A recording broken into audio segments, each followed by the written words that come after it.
Well, what I'm connected to is my dad was a great daddy. And then at some point he checked out and he ultimately left, and I had hard feelings for many, many years. But what I learned from my dad, and after I actually healed myself to be able to have a relationship with him, is I learned many things from him. I learned not to walk out on situations. He's always been kind of calm and go with the flow, and I certainly see that in myself. I've inherited certain things about him. He's an intelligent man, and I feel I'm intelligent. And even the positive things that he's taught me and the negative things have both been examples for me. I wish my father had been able to teach me things I wanted when I became an adolescent. He was a great dad. He taught me how to throw a ball, how to climb a tree, how to camp, how to whittle wood. But when it came time to actually walk across the sock hop and ask the girl to dance or to break the ice, he was just as clueless as I was. So that was his weakness, and it was my weakness at the beginning too. So I wish he had taught me how to be more social and dance and have fun and how to get chicks. By the time he was probably 26, he had 4 kids, full-time job, a house payment, wife to take care of, and he went to night school and got a degree and he got up to work every day and he was gone. He was a great example for just getting up and slugging away at it and not complaining too much and just coming home and just being calm and then taking it all and not get too excited. And barely had a good sense of humor until he finally didn't. So I remember those things about him. He's a good, solid man.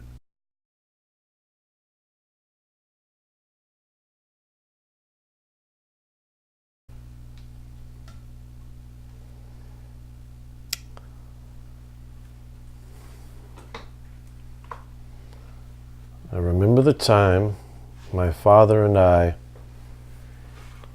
were wargaming. My father was an adamant hobbyist, looking. He used to play a lot of war games with miniatures, and I was a little kid. I was like 6 or 7. I was fascinated by toy soldiers, and here my dad was totally into having soldiers, and he was, part of a wargaming society and Dungeons and Dragons, and I didn't realize at the time how unique that was. I just thought everybody's dad played with soldiers and stuff. And he let me participate with games with these grown men.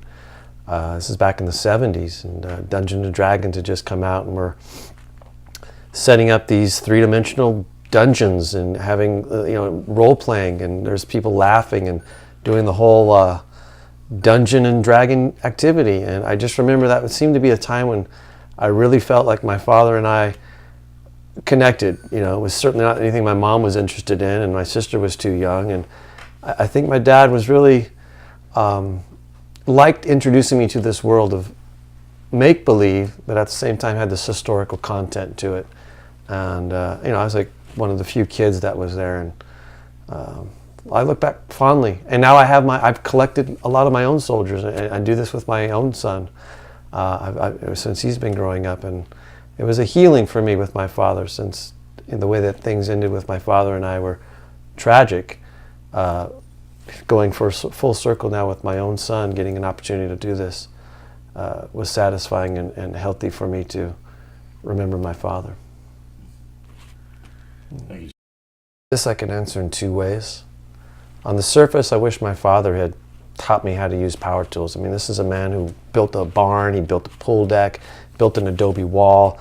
He was always renting a cement mixer, had a tractor, chainsaws, you name it, he was building and doing things. And I sort of stood on the sidelines and, kind of observed, and I wish there had been more moments where I could have been in the workshop with my dad and had that experience. And then the main pivotal one, I wish my dad had opened the bathroom door the night he went and took his life. I was brushing my teeth, and he said, "Good night, son." And that was the last words I heard from him. I said, "Good night, Dad." And I just wish he would open the door and said, "Son, I'm hurting. This is, I need your help." He had said that many times before during this period when it was dark depression, this year and a half that we'd gone through as a family, but that was the end. And how different things might have been had he just opened that door. I always looked in my own mind and thought, well, there's a lot of things I wish I would have done. But that came to my mind tonight as I was thinking about my father and that question. Just, you know, if he just opened the door.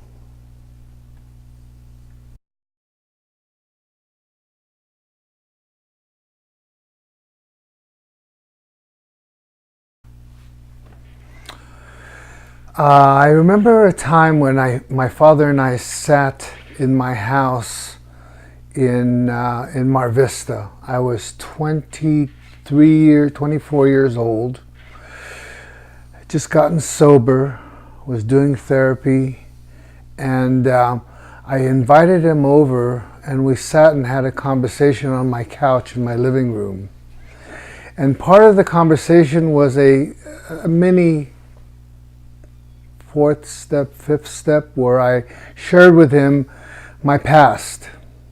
And I told him about my usage and what I had gone through. And one of the things I said to him was, you know, Dad, why didn't you ever say you love me? And he looked at me and he said, are you fucking kidding me?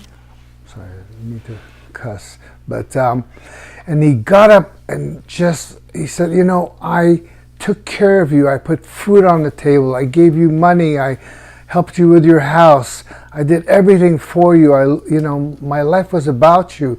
And I said to him, but you never really, he was a very stoic, Germanic, you know, Reichian kind of guy, and emotions did not come easy for him.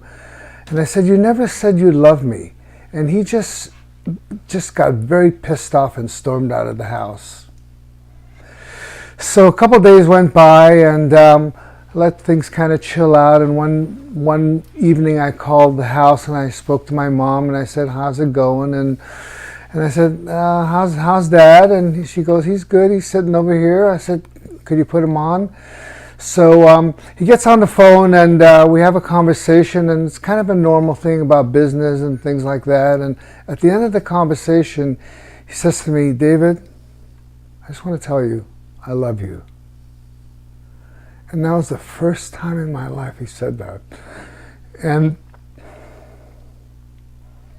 it was a real breakthrough for him, I think, and for me, because since he lived for about 2 or 3 years after that, but since from that moment on, and he had just had his first grandchild, every time I got off the phone with him, he made sure to say, David, I love you. And I think he brought it to his grandkids. And, you know, it was a big thing for me. It meant a lot to me. It meant a lot to my niece, who is very special to me, and who remembers my father really well and remembers the love that he gave her. I mean, I always felt his love, but he never expressed it, you know. And I don't know why I needed it, but I did.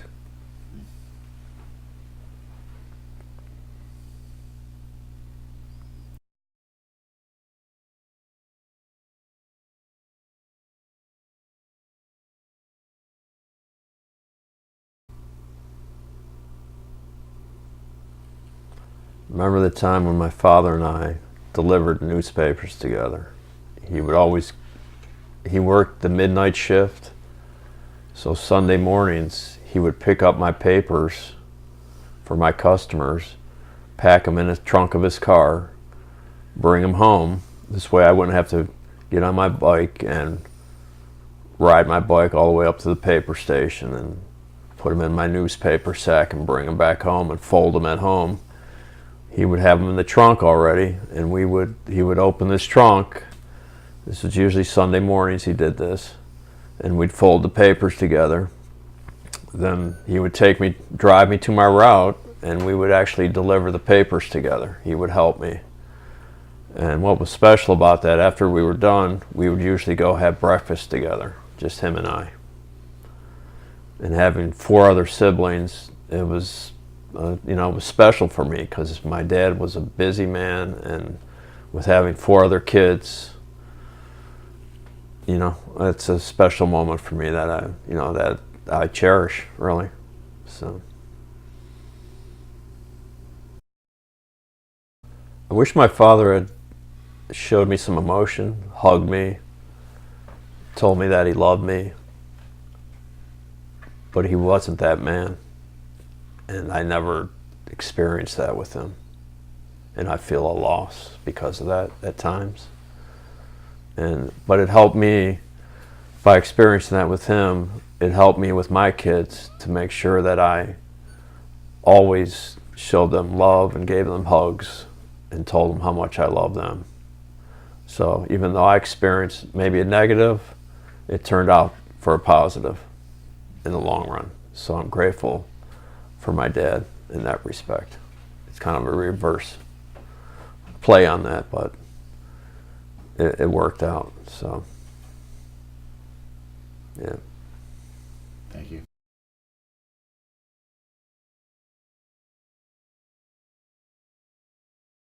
I remember the time when my father and I would take trips together with my son, my older son. Once a year, I would, my dad, my son Gabriel, and I would try and just do an adventure together. And the idea behind it was that, my son and my dad was his godfather and his grandfather.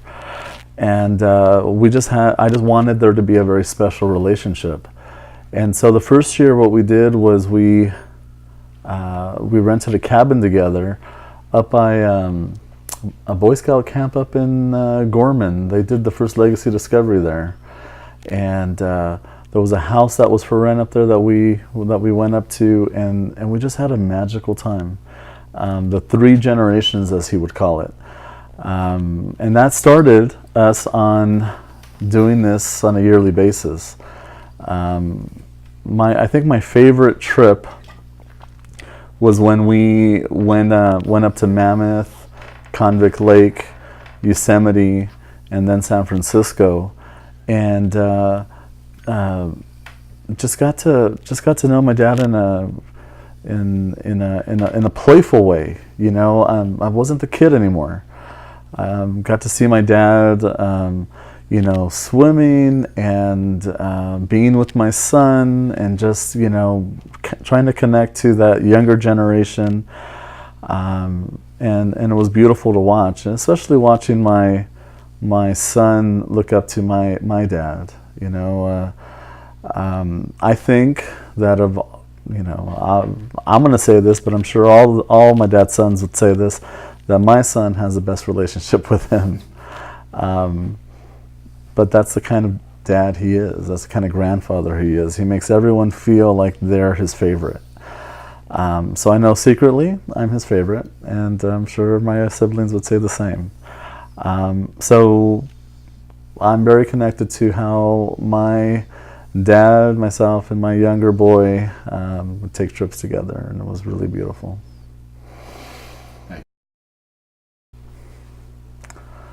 I wish my father had made peace with his dad.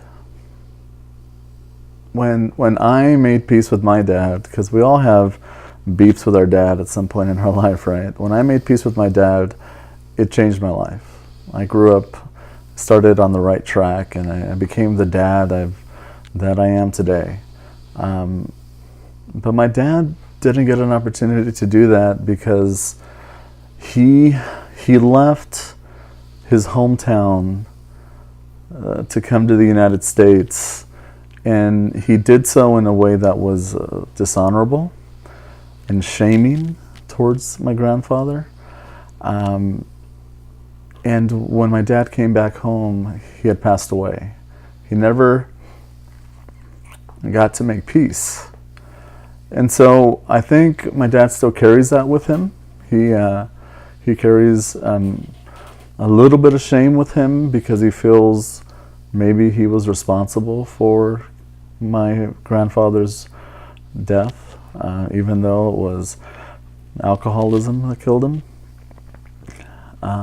But I wish for my dad the same peace that I have, because I can look at my dad now in such in a loving way and in a place of awe and respect for him, and just as a man who just did the best he could.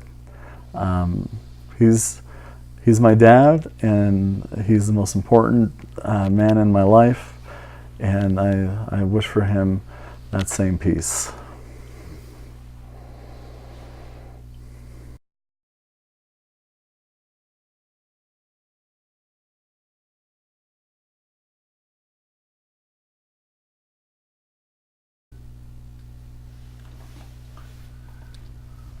We go camping.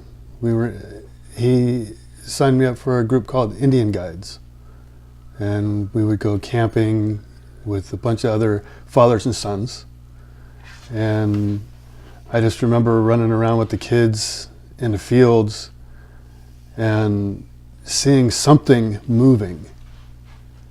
And so a group of us boys went running over to see what it was, and it was a snake going into a hole. So me being me, I grabbed it by the tail and didn't see any rattle, so I figured, okay, it can't be that dangerous. So I started playing tug of war, trying to pull it out of the hole as it was trying to climb in. And had a huge crowd of kids just standing there watching, and finally getting this snake out of this hole, and it was a 6.5 foot long rat snake. And taking it back to the campsite with all the other, where the dads were, and how panicked they were that this giant snake was appearing in the campground and not knowing what it was. And it was kind of comic to see their reaction when the kids were all excited and eager, and the fathers were all kind of paranoid and trying to figure out, you know, what was wrong with the world. But I remember just being there with my dad and with the other fathers. It was a really cool experience.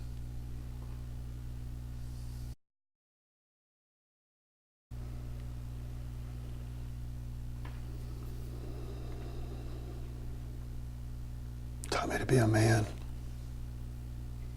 He taught me to be a caretaker, but he didn't teach me to be a man. His example for me was the nice guy.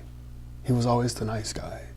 He was always the caretaker that took care of everybody else, but he neglected himself. He still does it to this day. And he didn't teach me to be able to take care of myself and my needs. He taught me to take care of everybody else first.